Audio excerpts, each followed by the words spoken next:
I got into the SCV after receiving an award back when I was in high school. I had no clue what the SCV was. All I knew was that it was a rebel flag and it was supposed to be racist. I decided I would go and look further into it. Everything that we're taught from a very young age is that the Confederacy was wrong. They were treasonous. But it turns out it wasn't just because the South had slaves. This was because of a very fundamental principle of big government. There's nothing more American than keeping the government in line. It's what we were bred to do. It comes down from 1776, Declaration of Independence. It's because we decided to keep a government that we deemed tyrannical in line.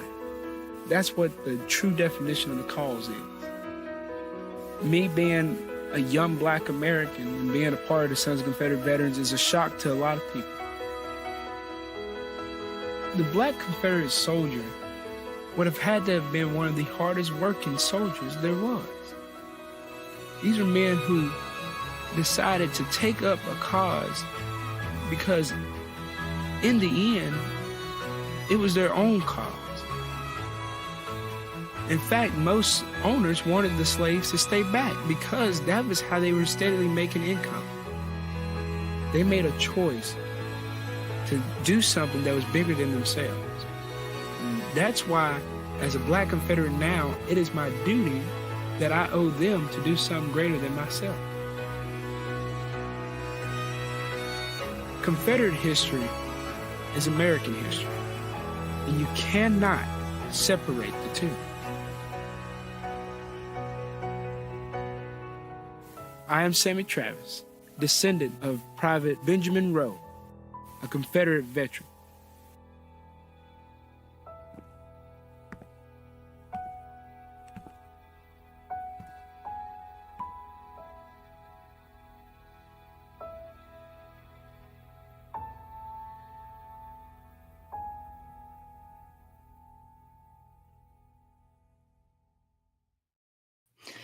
Good evening, everybody. I'm your producer for the Evening Moose, and before we get started, please remember the views and opinions expressed on this broadcast are not necessarily the views and opinions of the SCV. It's GEC, Northern Divisions Brigade, Camp Certain subsidiaries. How is everybody doing in Dixieland tonight? We have a great show for you planned. Of course, I don't know if you can tell, but that's not Connor next to me. That is our Commander-in-Chief, Donnie Kennedy. I'm glad to have the Commander-in-Chief here, and I see a future guest for this series already in the chat with Dr. Sandy Mitchum. Dr. Mitchum, just know we have a specific episode for you planned. We got a good one for you. I think you're going to enjoy the questions we'll hopefully have for you. But I wanted to bring on Commander Kennedy tonight, as we are going to be talking about probably the most had question about the war between the states, probably a question that a lot of our membership don't know the answer to or how to answer it. They know the truth, but they don't know how to. And so tonight we're going to take some time to do that. But before we get started, I'm going to let everybody come in, remind everybody to share this out, and kind of ask, we have the museum at Market Hall in the chat. Our good friends at the Confederate Museum. How are y'all doing? I'm glad to see y'all in the chat. Would love to hear everybody's thoughts on this. I know when I was a young man in college, I still am young, but I was younger, and some would believe it, a bit skinnier and no beard, which is just scary to think about. But this was probably one of the most asked questions I got when people learned I was a member in the Sons of Confederate Veterans. How could you? Didn't you know that slavery was the main cause of secession? And how can you, align yourself with slavers?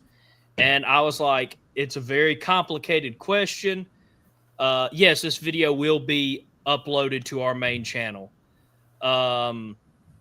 And it's probably the hardest question I know for me when I was first starting out. And the part of this Confederate Catechism series is we're going to be asking ourselves some hard questions and giving y'all the answer and hopefully helping y'all out in future conversations with people. But, well, glad you're doing well. The lovely ladies at Museum Market Hall. Again, we're happy to have y'all in the chat. I hope all is well.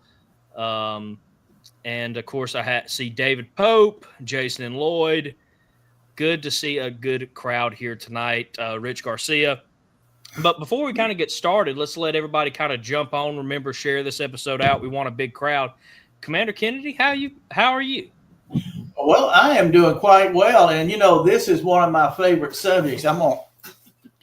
See, you can't claim this is advertising because this is the book I wrote on slavery, but it's out of publication. So, nobody can say I got on there and was promoting my own book. If you find one of these in a used book bin somewhere, that's about the only place you can get it. So slavery was one of the key points that I like to point at. And Ron and I, when we wrote The South Was Right, I took the chapter on slavery. Of course, he and I worked together on every chapter, but we divided it up, and that was one of my main chapters to work on. I got really interested in this issue. I had gut feelings about it growing up in Mississippi, but I never really realized the depth of misinformation that was out there until I got involved with the Sons of Confederate Veterans back in 1985. It is crazy the amount of misinformation. Look, Ron's trying to help you out right now. But we've done a couple episodes on the relationship of slavery and the war between the states.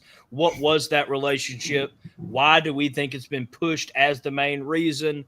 I know we have actually had Dr. Mitchum on, and I'll give Dr. Mitchum a free plug to talk about his book. The Civil War wasn't about slavery. You've been lied to. Right. So this is not the first time we've done this subject, but I think tonight will kind of be the first time we're trying to give our listeners stuff to combat this narrative. As I said to Commander Kennedy, I have 2 questions, hopefully 3, and then I have the answer in the book. And so we'll get Commander Kennedy's input on both these things, the question and the answer.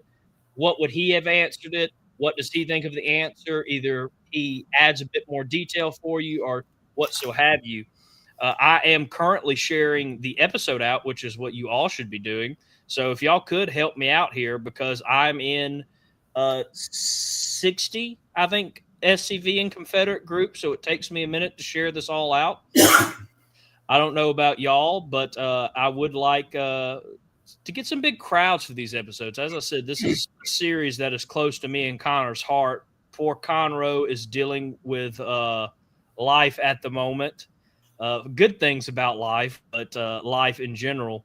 So he wasn't able to come on tonight, but luckily we'd already talked about inviting you today.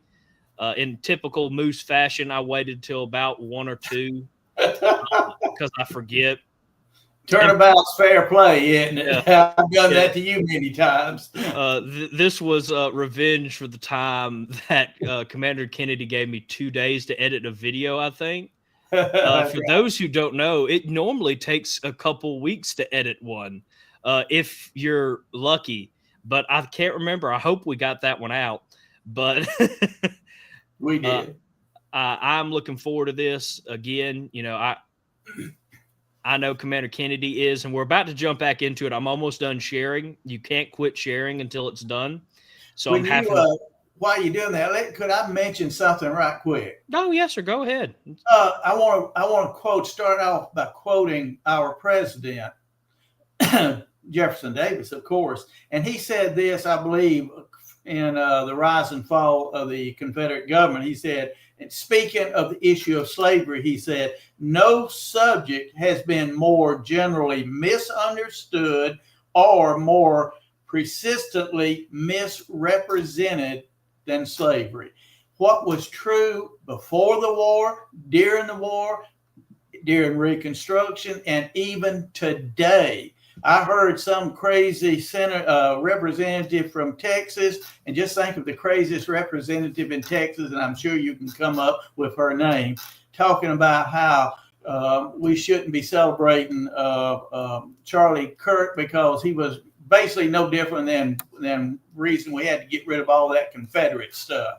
So we're still in this fight today. President Davis was right, correct then, and he was correct now. And as Ron indicated a while ago in our book, Jefferson Davis, The High Road to Emancipation and Constitutional Government, President Davis, even before the war, offered a high road of emancipation.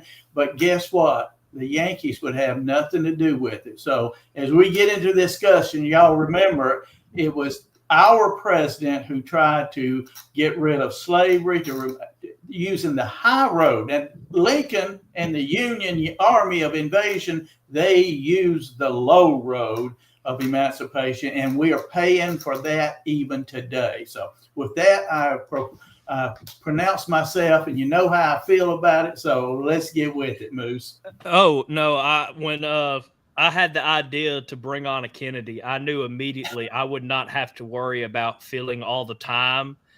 Sometimes I can be either long-winded or very short, but I have faith in my friend here, Commander-in-Chief Kennedy, to fill the hour time slot we need to. But let's go ahead and jump into the questions. As I said, we're going to shoot the question to Commander Kennedy. He's going to give a response. Then I will give the answer, and he'll give an opinion on that, as well as maybe expanding upon it if he can, or if he thinks it's perfect, he can just say he thinks it's perfect. And after that, I'm going to kind of just let loose a Kennedy and see what happens. That is the scariest thing you can do in the SCV, is let a Kennedy go off the rails. But I like seeing him go off the rails personally. I think a lot of great stuff comes out of it. So we're going to kind of go ahead and jump in. And I feel bad for Commander Kennedy because he has a dyslexic kid reading this stuff to him tonight. So y'all all pray for him, because sometimes I get words crossed in my head. And so very interesting. But the first question, was slavery the cause of secession or the war? I love this question. And when I answer my questions, folks, I'm going to try to give you a short, quick answer and then a little longer, detailed answer. Ron and I call this the way to answer this is how we deal with this. All right, the quick answer: did slavery cause the war? Slavery caused the war no more than cars caused carjacking. Now think about that. Do cars cause carjacking? No.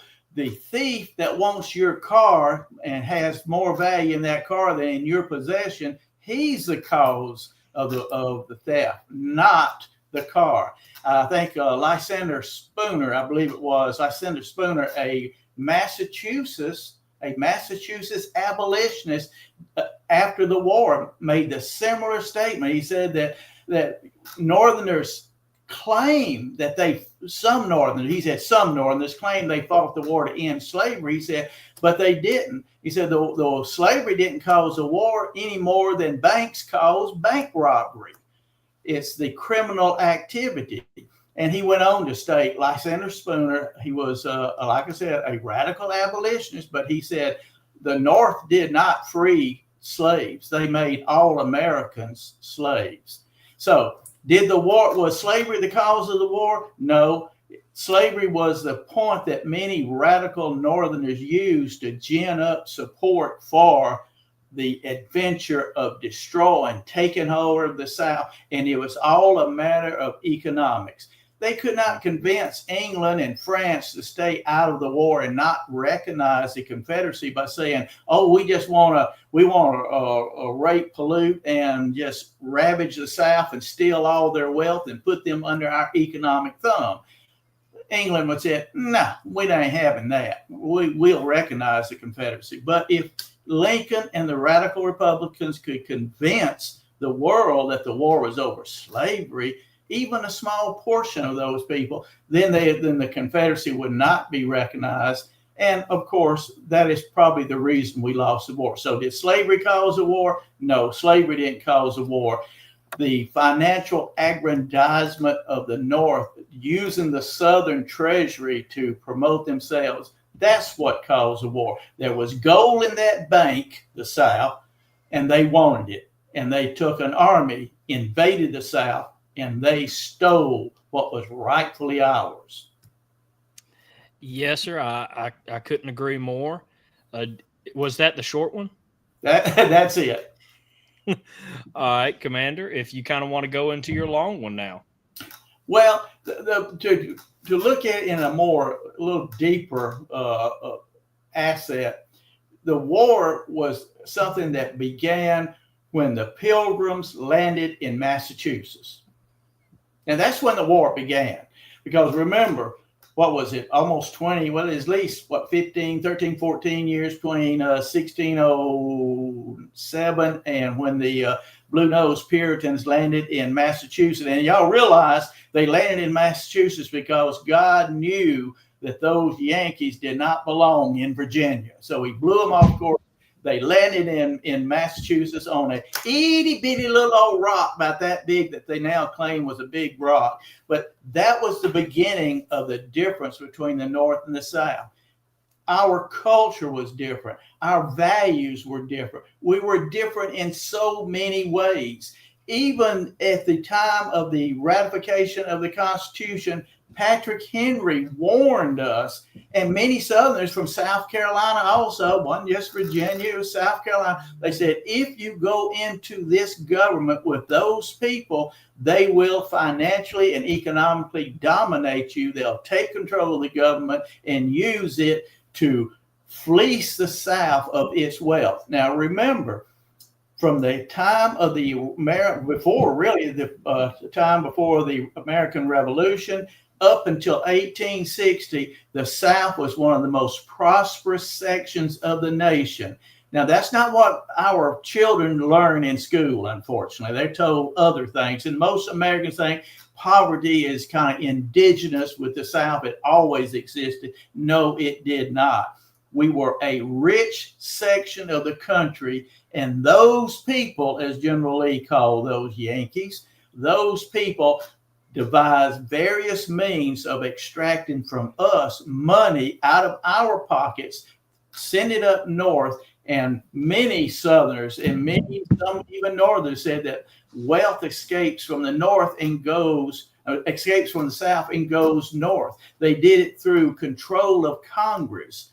And that is, we'll talk about this probably in a minute, but that is one of the reasons why they worked so hard to keep the South out of the, quote, territory of the United States, because they did not want the South to have senators and representatives in equal number, because we could vote down things such as the Tariff of Abomination.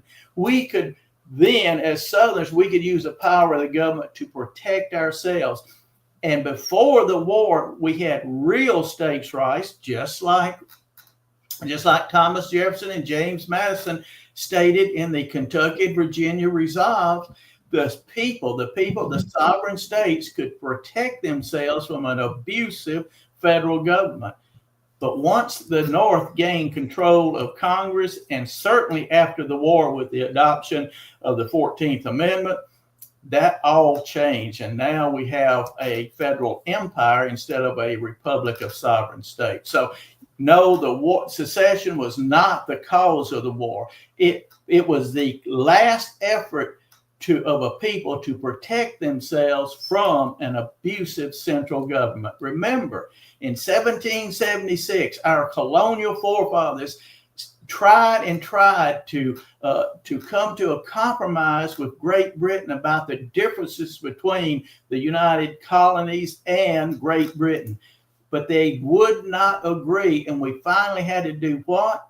We seceded from that union. Each state, Virginia, Massachusetts, South Carolina, Delaware, Michigan, Michigan wasn't there, but Massachusetts was. They all had a union with Great Britain, and they seceded from that union because they were being plundered by the mother country.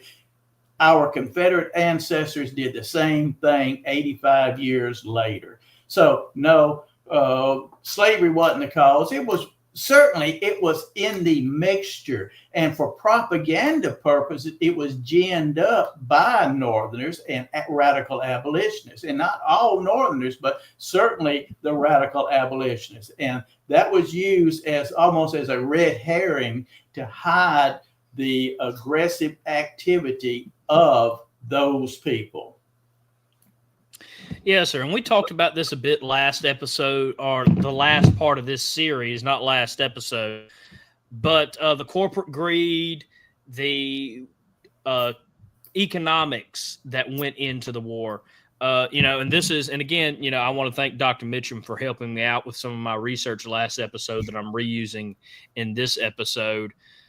Northern corporations like high taxes on goods that the South imported because it reduced competition with European manufacturers and allowed them to charge higher prices for the same product. The tax revenue would go to Washington, where it would help Northern industries, both directly and indirectly, at the expense of Southern agriculture. And of course, we can't look over the Northern hypocrisy, the fact that there were Northern states that also had slavery. And the Gettysburg Address, the Emancipation Proclamation, I always remember how my dad taught it in class, was if the U.S. president went to France and declared a law in France, is it a law? No, it's not. Same thing with the proclamation. But the funny thing is he had the power in the North to do that, and he didn't. And something I'm sure you'll expand upon, and I do want to hear your thoughts on it a bit later in the show, was the fact that, if I'm not mistaken, Abraham Lincoln requested them to rejoin the Union, and he would make sure slavery was protected. And the South never did. In the emancipation that was offered to them, remember, it was first offered in, I believe, September of 62. And they said, if you do not come back into Union after, I believe, January of that following year, 63, if I remember correctly, then the slaves would be, quote, free under the Confederacy. So what he said was, slaveholders in the South, if you want to keep your slaves, come back into the Union, support the Union. Pay your taxes and get back into the government. Otherwise, when we beat you down, we're going to emancipate your slaves. But you are absolutely right. Even British members of Parliament scoffed at the idea that Lincoln would say that slaves that he had no control over were free, while those slaves that he had direct control over, he refused to free. Now, something that I want all my good Republican friends to remember, because I hear them always talking about Lincoln freeing the slaves. The last slave state to join the Union was West Virginia. West Virginia was put into the Union as a slave state by the Republican Party at the behest of Abraham Lincoln. So the last president to promote and accept a slave state in the Union was Abraham Lincoln. So don't give me that garbage that Lincoln was a lover of the black man and he despised slavery. So that's out of the question. So that's my longer answer. Well, I think that was a perfect long answer. And I do want to point out, I won't be contributing much this episode, much like y'all. I'm learning along with y'all. But I always did find it interesting that, no one mentions the fact that Lincoln simply wanted the tax money. Yeah. Or the fact that he didn't, and I think you could almost prove this, he didn't want to go down as history as the person that let the Union dissolve. Almost 100 years, 80, I think was it at the time, years of this Union. And about less than 85. The Declaration of Independence was signed in 76. So, So we're looking at probably from the time the Constitution was in 1798, I believe. So you look at that, you're looking about not even 60 years in the Union. Now, of course, if you go back and look at the Union under the Articles of Confederation, well, that's different, but that was a different government altogether. We seceded from that government. We also seceded from England. No one has a problem with those two. We won't get called traitors for those. And Dr. Mitchum, I'm actually That's a good point. We'll bring that up kind of after we finish with the first question. And here's the answer. And of course, Commander Kennedy, you can give your two thoughts about this. Of course, the first question was slavery the cause of secession or the war? And the answer from the book, Confederate Catechism, by the way, reach out to Mr. Frank Powell, get that book. I want everybody to support him on this. And the answer is no. Slavery existed previous to the Constitution, and the Union was formed in spite of it. Both from the standpoint of the Constitution and sound statesmanship, it was not slavery, but the vindictive, let's see here, and intemperate anti-slavery movement that was at the bottom of all the troubles. Exactly. And you hit on a word there, intemperate, because what he's talking about there is the radical abolitionists. There were some good abolitionists up north. Those are the same. They were emancipationists down south. They wanted to free the slave, but they didn't want to just turn him out and say, root hog or die. That's what Lincoln said would happen to the black man. They could free him and just let him root hog or die. Well, as Jefferson Davis tried to do, there should be a high road to emancipation where you can educate the slave, give him property out west so that he'd become a property owner. He'd have a vested interest in the community. He would be educated and trained and make citizens out of them. But of course, as what was the Wilmot Proviso? What was that guy's name? Representative David Wilmot of Pennsylvania. Now, y'all know Pennsylvania is north of the Mason-Dixon. So in Pennsylvania, when the Wilmot Proviso was offered after the Mexican-American War, they said, hey, no slaves into the territory. We will not allow any slaves into the territory that's been taken from Mexico. And of course, the South said, no, our blood purchased that territory. Everybody should be able to make go into that territory. Well, they asked Wilmot, I think, why do you not want slavery in the territory? And he said, because he didn't want the black man in the territory. He didn't want white workers to have to associate with black workers. He wanted to save that territory for free white labor. Now, you get in Congress and say something like that today, you'd be accused of being a racist.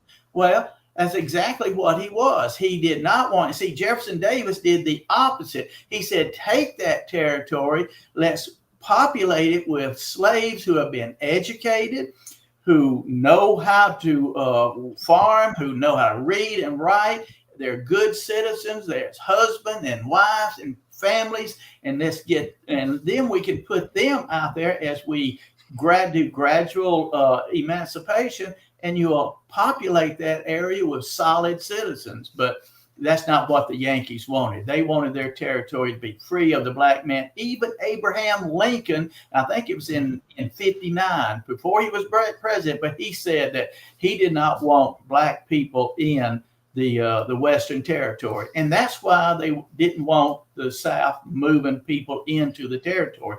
Now, to get back to your radical abolitionists, the reason Mississippi was so intent on one of the reasons it was so intent on getting out of the Union was because the radical abolitionists was pushing the idea of slave insurrection, just like they had in Haiti. Now, in Haiti, during the slave uprising, everybody that was free, black or white, male or female, children or whatever, were slaughtered during this insurrection. And that is what the radical abolitionists were pushing in the South. And that's why Mississippi said, we can't take this any longer. That's why people like my ancestors, who none of them owned slaves, they were in the hill country of Mississippi. There was prosperous people, but they were not slave owners, but they 100% supported secession.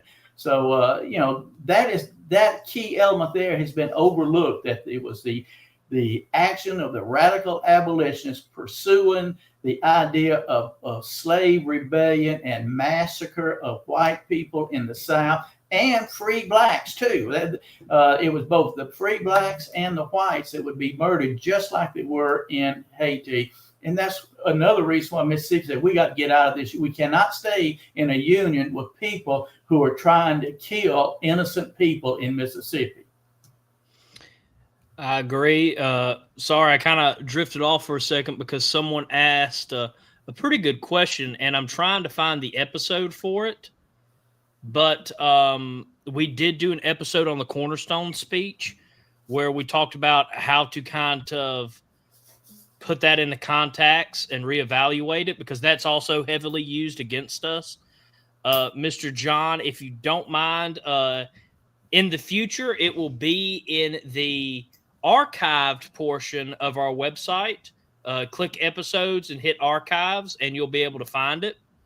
So for those who are watching this at a later date or waiting for me to add it to that section, it will be in that section, because that's also something that I don't know if the book will go into in this series.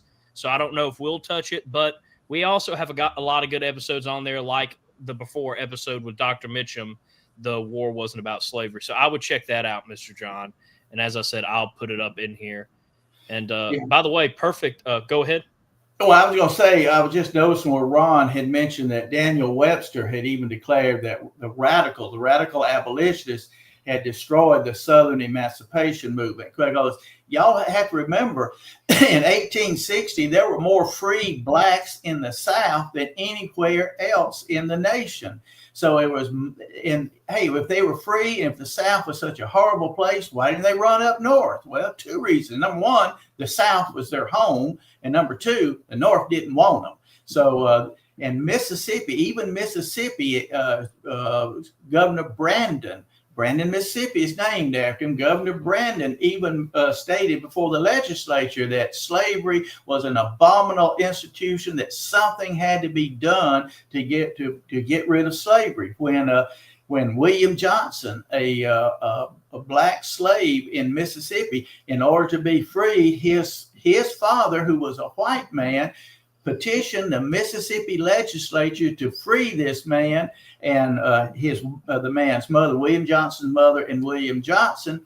And in that petition, William Johnson's father, a white man, said that slavery was a horrible institution and something has to be done to get rid of it. And he wanted to start the process by liberating this slave lady who was the father. He was the father of William Johnson Sr. So the legislature didn't throw that petition out because they believed in slavery. They adopted it. They said, yes, you're right.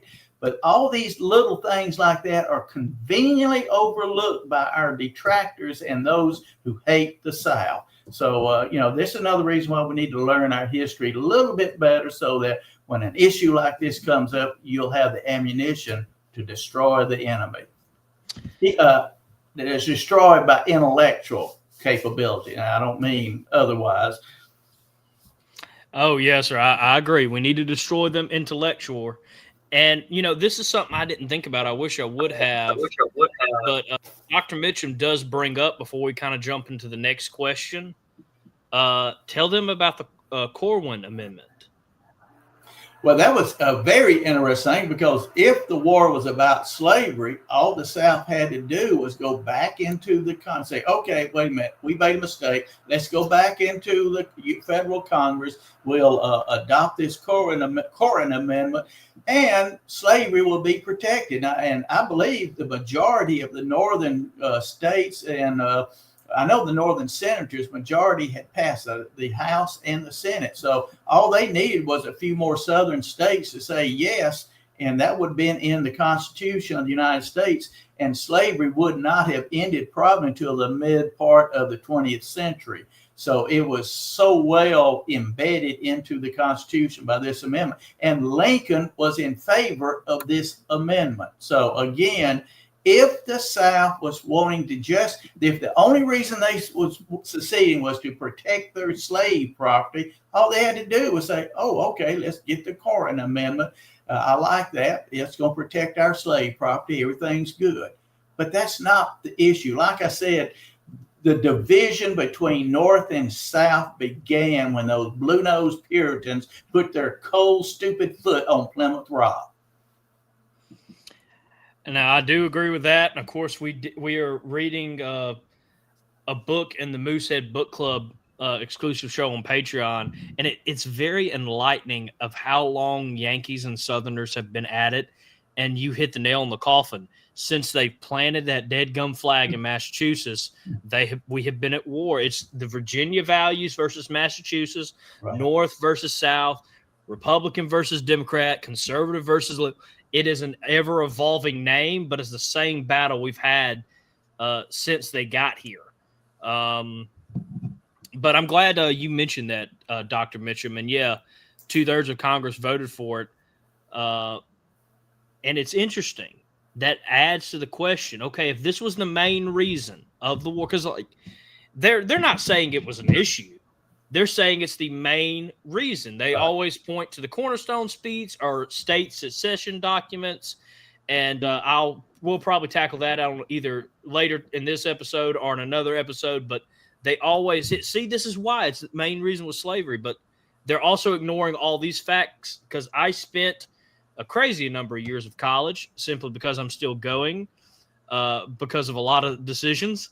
But I've never once heard that amendment brought up when talking about the war. And I've taken a lot of classes. I've debated a lot of professors, and they basically just simply act like if it's not a part of their viewpoint, it's not there.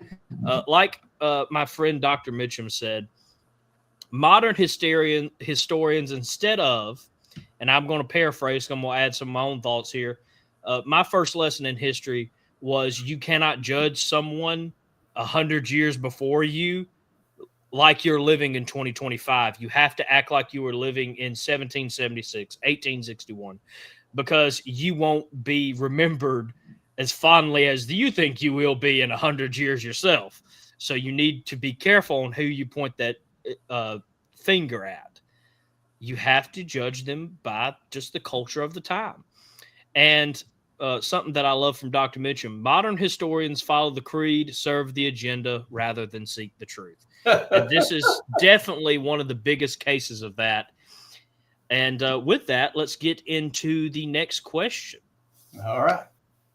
Was the extension of slavery the purpose of secession? Oh, Lord. That's right. And I've already mentioned David Wilmot from Pennsylvania representative and the Wilmot Proviso.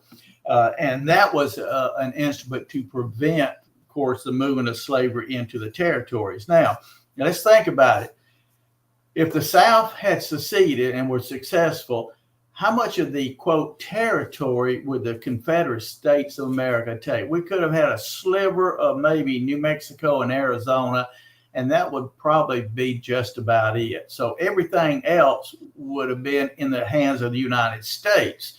So I don't see how going to war to promote slavery in the territories helped you if all you're going to have is a little sliver of New Mexico and Arizona when the war is over, unless you have aggressive war and, conquer the North, which was, that's impractical, impossible. It wasn't even wasn't in anybody's mind. So no, secession was not for promoting slavery in the territories.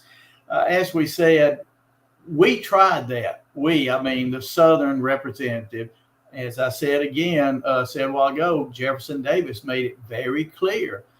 We need to free these people, but do it in such a manner. Number one, it's good for society. Number two, it's good for the slaves. And number three, it's good for the future generation of Americans. And how do you do that? You do that the same way Jefferson Davis did it on his plantation. You realize on his plantation, he had schools, he had hospitals. He taught his slaves to read, to write, he taught them various skills. And it's funny. And also he had an arsenal at his house, and the slaves would come in on weekends or free time, and they would check out weapons to go hunting.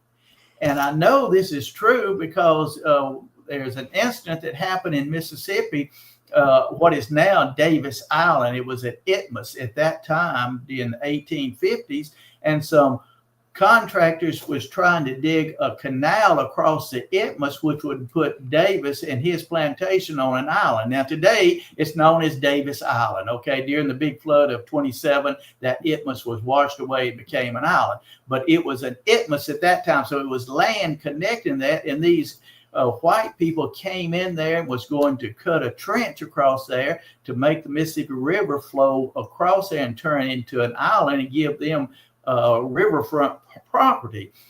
Davis told them, no, don't do this. They refused. They kept digging. So Davis mounted, I think it was like 20 of his male slaves.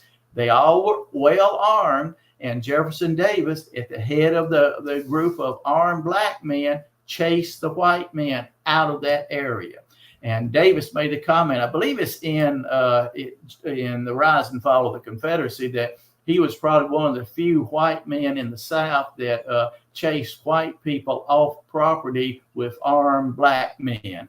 So, and look, they were armed. If they wanted to be free, all they had to do is discharge a weapon, and Jefferson Davis would have been dead, and they could have scattered. But they didn't. Those black people, those slaves, that plantation was their home. Now, in the National Archives, and we've got to get a copy of this and run it on the show sometime. In the National Archives, they have an audio copy of the last living slave of Jefferson Davis. And he's talking about his experience with Jefferson Davis. And did he talk about Jefferson Davis being an evil slaveholder, beating them and starving them and working them dead? No, he had nothing but glorious things to say about Master Davis. And he said he took care of his people. He taught us to read, to write. He had teachers come down from the north to teach us. Does that sound like what you hear on propaganda media? But that was like our president, Jefferson Davis, and not that buffoon from Illinois, Abraham Lincoln, who was never our president. I couldn't agree more, Commander. You have anything else kind of on that topic? Oh, well, I think I've exhausted that. Let's go move on to something else. I don't blame you. Now, before we kind of dive into the book's answer, and again, hear Commander Kennedy's points on that, we are going to take a quick commercial break and thank our sponsors, because we didn't have an intro tonight because I was editing the intro. And in editing it, it wouldn't upload in time. It's uploaded now. I could play it if I wanted to now, which is very annoying, honestly. But here we are.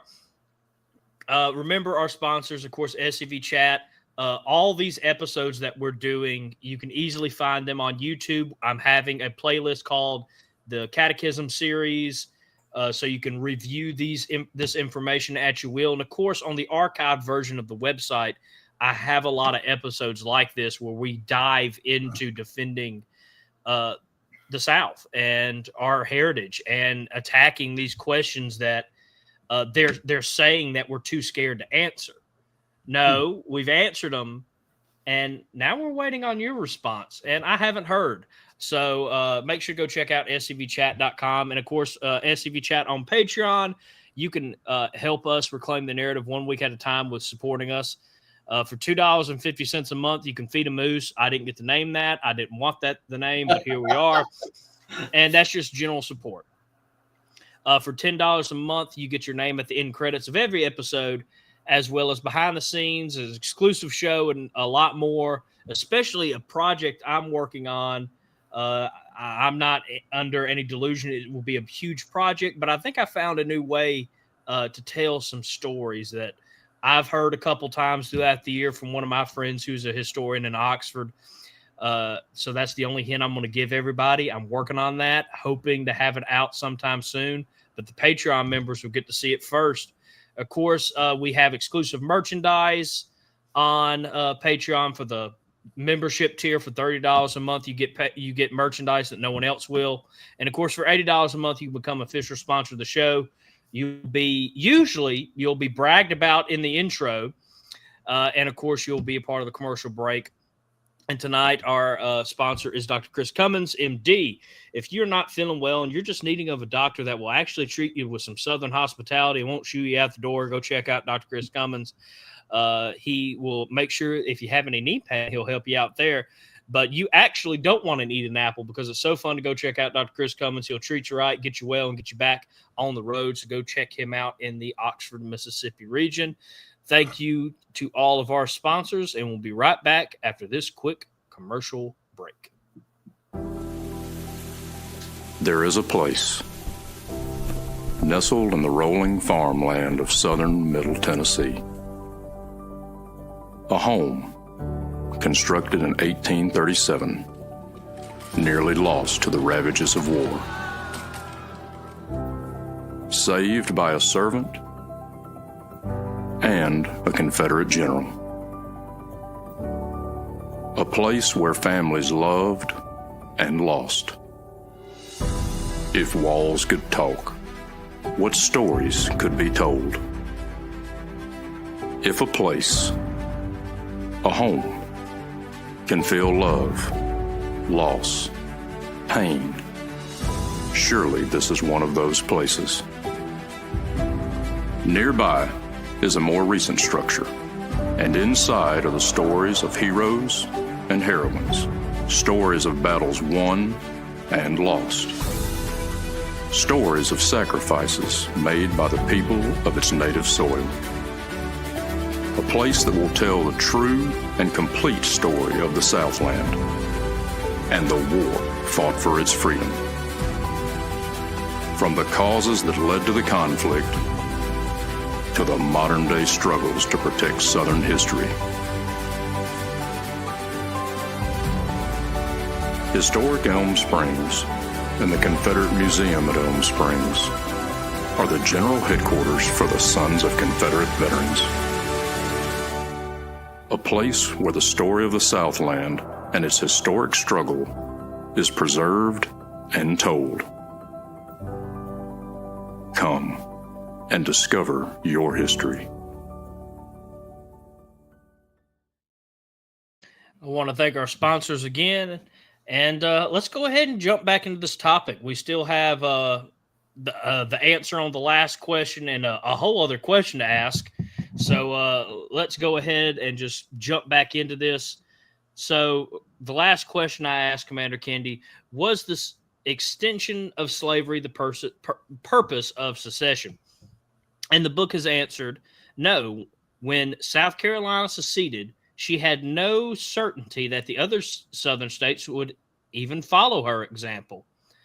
By her act, she absolutely shut herself out from the territories and thereby limited rather than extended slavery. The same may be said of the other seceding states who joined her.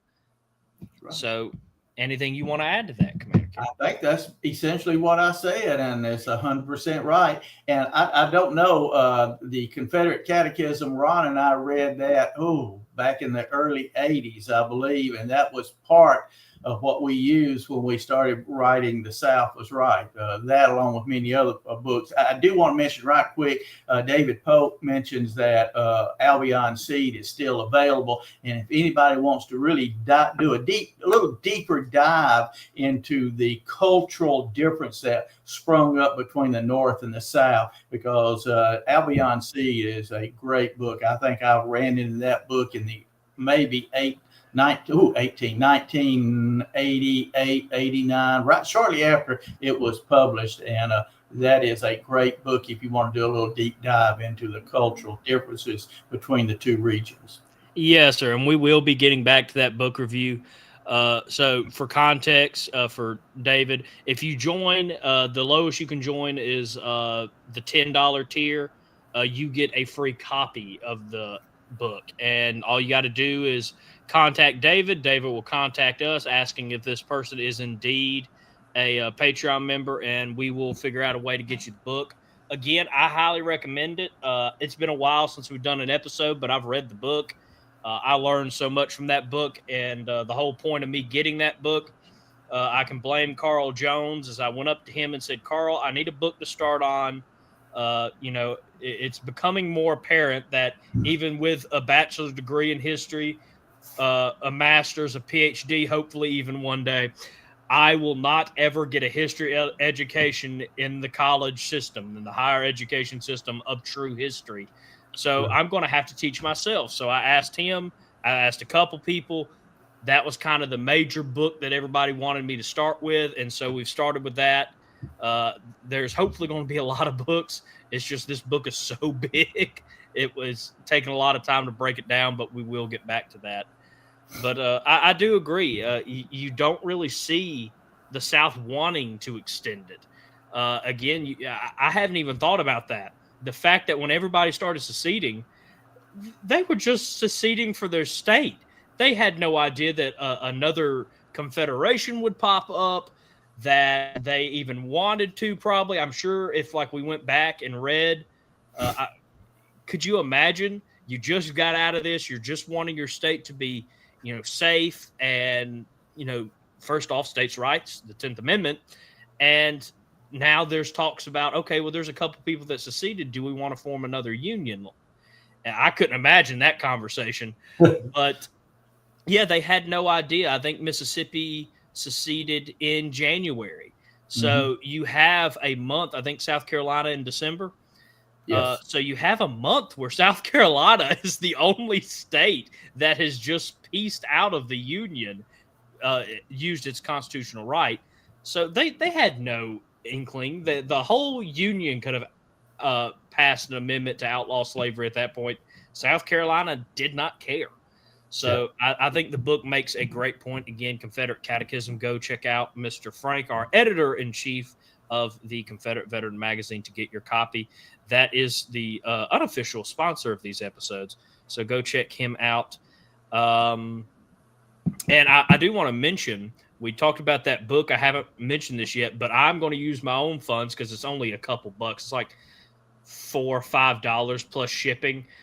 Even my poor broke self can afford that. So I'm going to tell anybody, whoever joins this our Patreon for $10 a month, you will get a free copy as well. The drawing will commence at the end of this series.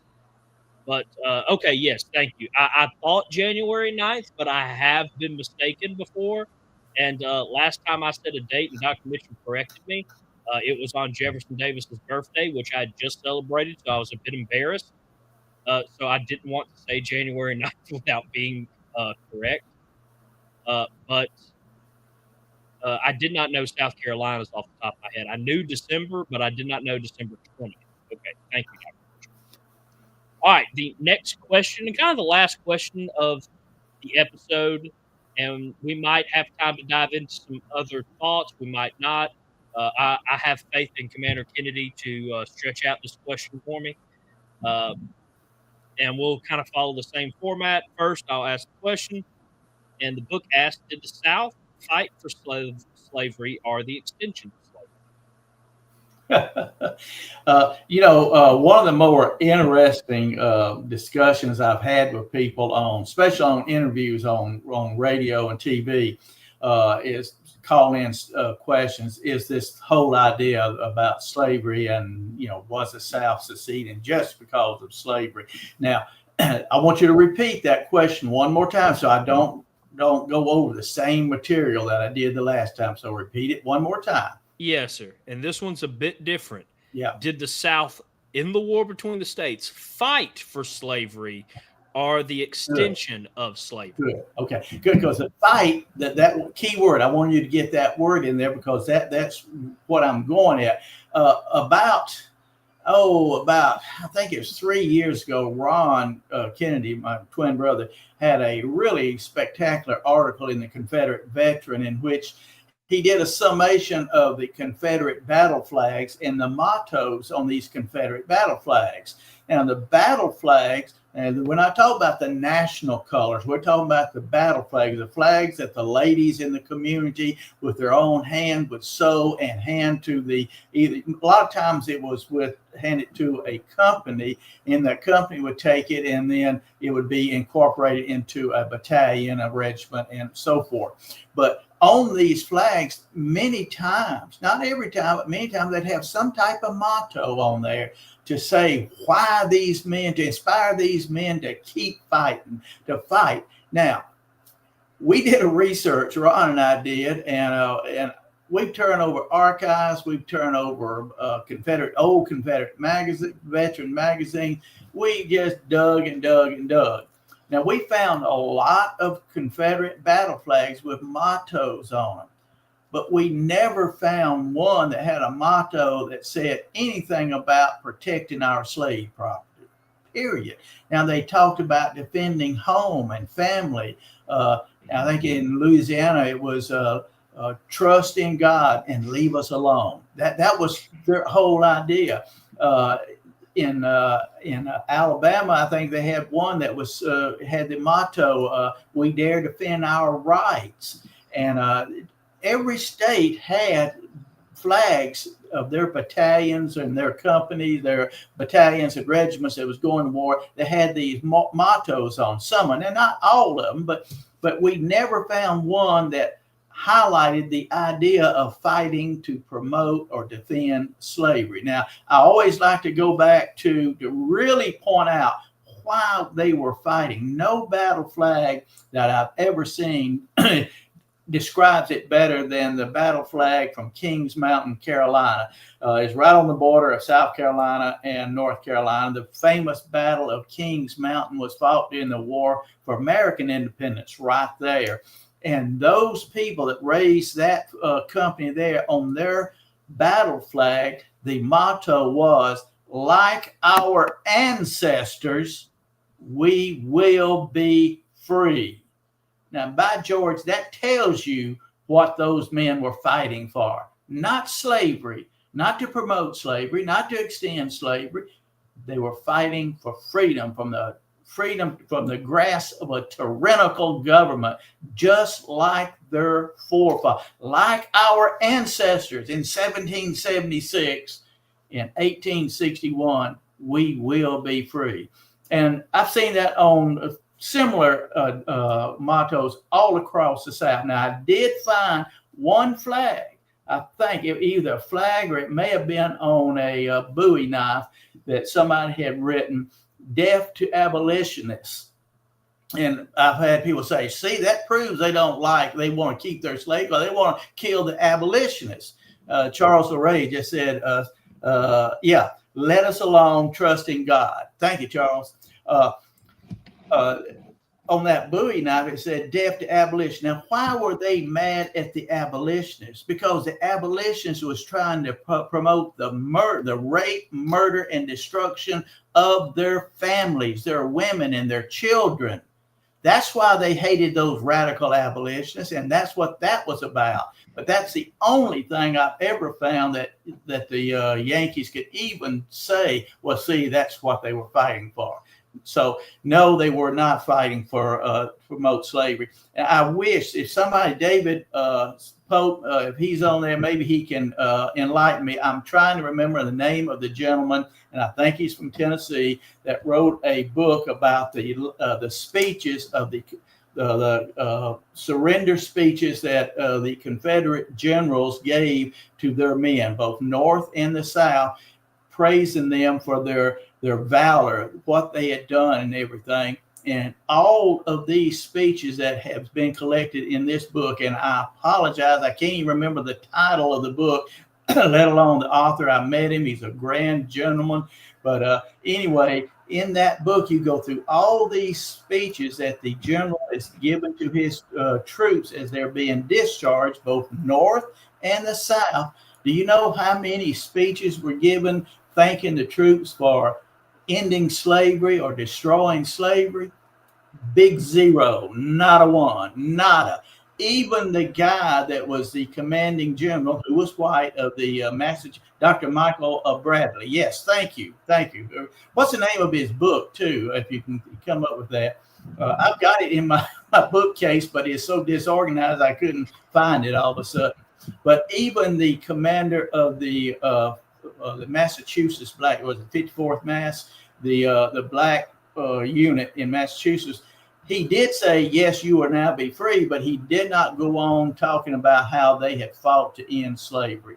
So anybody with even a hair brain, just any sense at all, will look at all this evidence and say, there's no way they were fighting for slavery. Now, here's the thing we must remember. Yes, slavery was part of the mixture. And it was more or less a propaganda tool to gin up activity against the South and hatred for the South. But it was not the issue that caused the war. Yes, the war ended slavery, but that was done when the Southern states, along with the Northern states, ratified the 13th Amendment. And every Southern state ratified the 13th Amendment. And people say, oh, they had to. They were defeated. Oh, no. When the 14th Amendment came along, the Southern states, oh, hell no. This is wrong, because the 13th Amendment just got rid of chattel slavery, period. The 14th Amendment took the federal government and turned that union upside down, where once we, the people of the sovereign states, ruled this country and the federal government feared us, now with the 14th Amendment, now the federal government rules this country, and we, the people, are subservient to the federal government. And that's what the Yankees did to America, all America. And that's why Lysander Spooner from Massachusetts, who was a radical abolitionist himself, that's why he said Lincoln and the Republican Party has not ended slavery. They put slavery upon all Americans, because now all Americans are subservient to an all-powerful central government. And that is why I'm so proud of our Confederate ancestors, because they, like our colonial ancestors, fought against the idea that big government should rule us. They fought for the idea that we should rule government. Well, I knew I was going to get something fiery, but that was perfect. I know the Wayne Rifles flag just simply said in Latin, protect and avenge. Yeah. With a beautiful magnolia flag recreation. But, as we kind of wrap up this episode, of course, we'll probably have a lot more episodes on this. And, of course, Al said the book is The Last Words by Dr. Michael Bradley. Yes. Good book. Good book. Very good book. I also have, I have tons of books in my library I haven't even got to read yet, because I get so excited when I go to get a book that I'll buy it, not realizing maybe, just maybe, I need to read what I have first. But I don't. I was telling Commander Kennedy when he was talking about his bookshelf before we got the show started, I was like, my bookshelf is a lot smaller, but it's so overcramped with books that I've had to start piling them up at random places. And a lot of them are after I started getting more involved in the SCV. I kept buying a lot of books. I have 4 or 5 Kennedy books that I have yet to read yet, but they're on my nightstand. My nightstand is now, I have a pretty tall bed as a tall person. My nightstand was very low down. Now the books that I have stacked up to read when I go to bed are so high that I can reach over and grab them without leaning off my bed. There's 6, 7, 8 books stacked up on my shelf. Wow. Yeah, it's a problem. But I will encourage everybody to get these books, even if you end up like me and you're just so far behind that you're going to probably be reading until the good Lord calls you home. That's how it should be, though. So I do encourage everybody to get the books we've talked about tonight. Definitely get the Kennedy books. I know a couple of them are out of circulation, but I'm sure if we talk to Commander, he'll find a way. Could I do one? This book right here by Frank Powell, Scoping On Press, does it. The Confederate Mythbuster. A lot. This does what Ron and I call shock and awe questions and answers. There's about 10 chapters on subjects such as slavery, secession, all that, constitutional racism, questions and answers. The first part of your question is that shock. I love it. People say, you people in Mississippi, y'all are just racist because y'all defended slavery. Didn't y'all defend slavery? So are you talking about Mississippi or Massachusetts? Because Massachusetts slavery lasted 73 years longer in Massachusetts than in Mississippi. you see, that's the shock effect. You want to shock them, make them stop, question their reality, and then you can go into a more longer detail, the all part of your answer. So the Confederate Mythbuster by Scoping On Press, I try to use all those questions and answers that Ron and I have had to deal with for the last 30 years doing radio and TV interviews. And I try to distill it down so that you have short, quick answers, something to shock people, to make them stop and question their reality point, and then a little more in detail. And I think that's a good way to do this. The Confederate Catechism, boy, that was Ron and I just devoured that many years ago, and that's one of the things that helped get us started. And so I can't say enough good things. Frank Powell and Scoping On Press has done a great job for us there. Yes, sir. I couldn't agree more. Let you end the program. Well, no, I got one more question. We'll kind of go off. I didn't expect us to hit the overtime episode, but let's be honest, we all saw it coming. But I will say the Confederate Mythbusters book, I actually bought that in high school before I even knew who y'all were. Oh, my God. I went to a gun show and someone was reselling theirs. And I bought it, and I read it back in high school, and it just kind of confirmed the thought process I was already. Luckily, growing up with a history teacher, I didn't have to get brainwashed in high school and middle school. I got to learn the true history. Not only that, but my father was my high school history teacher for 2 years, so I had no choice but to have knowledge. I actually tutored a lot of my classmates, and a lot of those classmates still support the Southern cause because of their teachings. Good. But so the last one, and we'll ride off into the sunset. Of course, this is the answer, and if you have anything to add to it.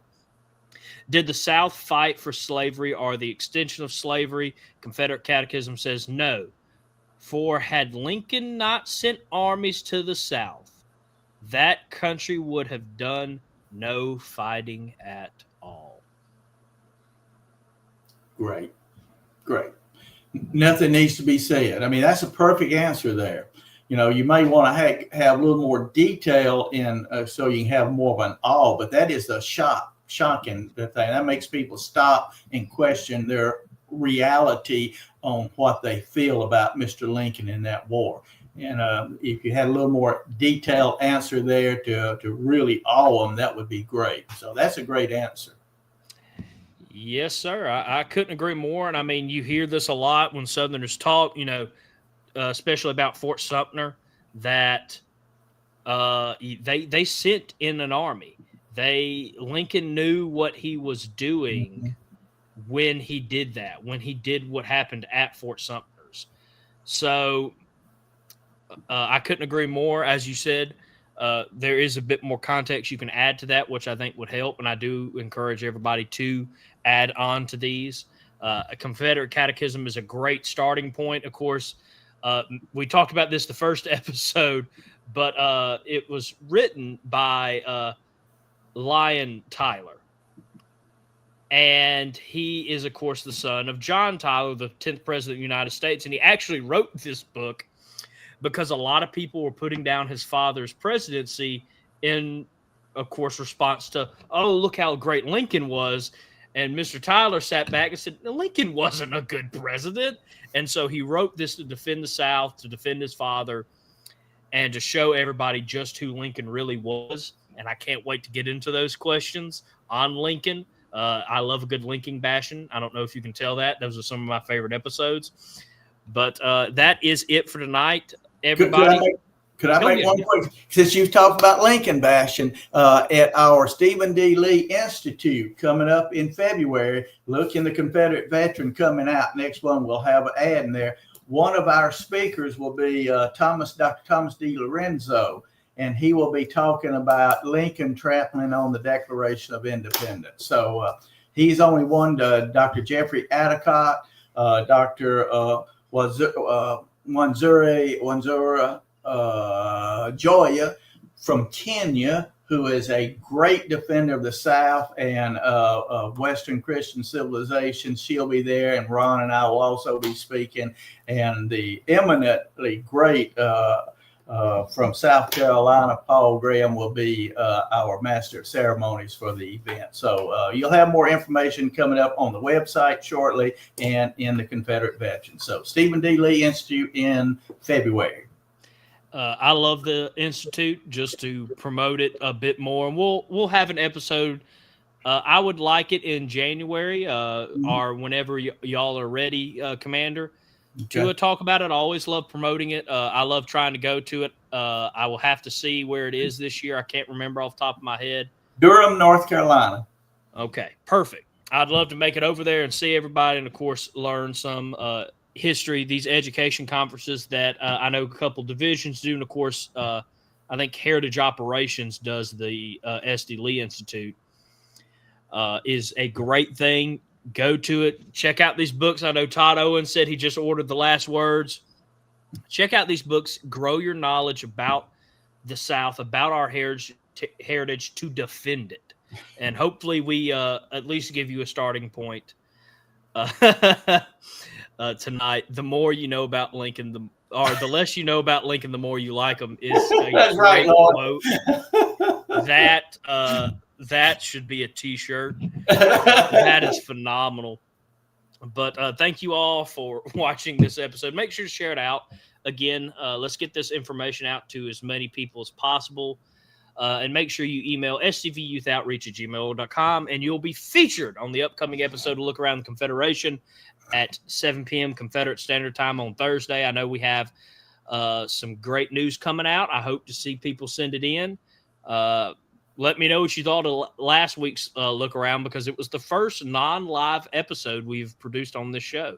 So in 5-year history, I had something come up, so I had to pre-record it Friday, and it went available Friday. So let me know. And, of course, check out Tennessee Tuesdays tomorrow at 7 p.m. Confederate Standard Time as well. I know Commander Blankenship and past Commander-in-Chief Jason Boshears has a great show for you planned. Thank you all for watching. Make sure to stay Southern. Thank you to our Patreon members you'll see scrolling across the screen. And remember, in the words of the late, great Harold Philpott, no Fumar in the elevator. Good night, everybody. Good night.